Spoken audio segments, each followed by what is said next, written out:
Watch this video. Declared his water mill an illegal hydraulic structure.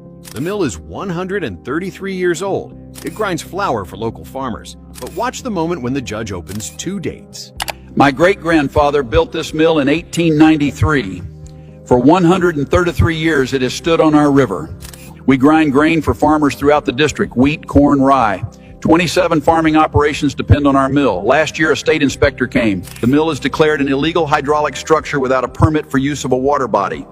A $28,000 fine and an order to stop the mill. The mill is 133 years old. It has stood here longer than most laws of this state have existed.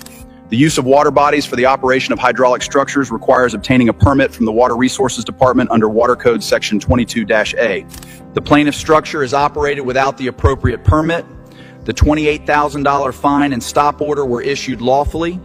The age of the object does not exempt from compliance with current regulations. I'm opening two dates. The mill was built in 1893. The water code requiring a permit was adopted in 2018. The mill is 133 years old. Your law is 8 years old. This mill stood here when your code did not exist in nature. The law does not have retroactive effect. You cannot require a 2018 permit for a structure built in 1893.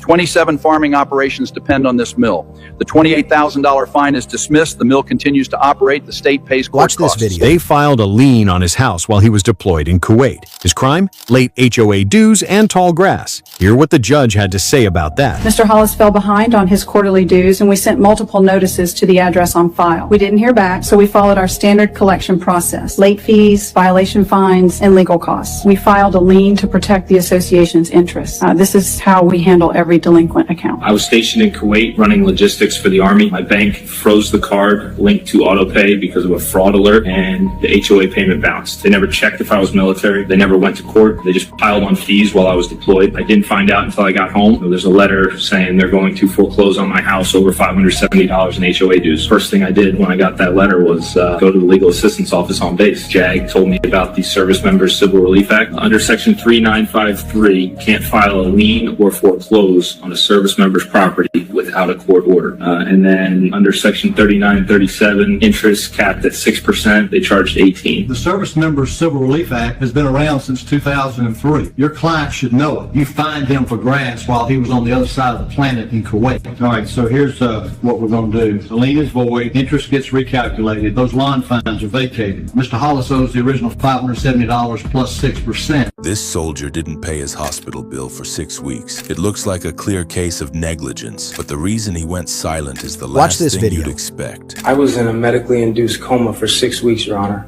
I literally couldn't open my mail. We sent 3 notices to the billing address on file, Judge. Policy states if there is no response in 30 days, it goes to collections. The reason he didn't respond is that he was unconscious in your ICU. Well, the billing department is separate from clinical, Your Honor.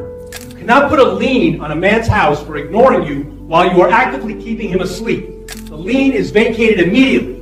Wake up your billing department, not just your patient. The county drained his irrigation pond for a routine water test and never put the water back. 12 acres of corn dead. They fined him $8,500 for wasting county water. Then the judge found something they didn't expect. Your Honor, the county sent a crew to my pond last June. Said they needed water samples for a quality test. They didn't take samples. They drained the whole pond, pumped it dry, never came back to refill it. 12 acres of corn died in 2 weeks without irrigation. Then they fined me $8,500 for wasting county water. Your Honor, the pond was drained as part of a county water quality assessment under Environmental Code 7A. Refilling was scheduled but delayed due to equipment availability. The fine addresses unauthorized water loss. Mrs. Dunlap, your crew drained this man's irrigation pond. 12 acres of corn died. Then you fined him. The drainage was authorized under county environmental code, Your Honor. Refilling was a separate work order. Separate work order. I'm opening the county records. The refill was never scheduled. You drained his pond, killed his corn, never planned to refill it, then fined him for the water you took. Pond refilled in 14 days. County pays $95,000. You don't drain a man's water and fine him for the loss. He walked into the Social Security office to update his address. The clerk looked at his ID, looked at her screen, and told him he was legally dead. His accounts were frozen, his Medicare canceled, and his direct deposit stopped while he was standing right there alive.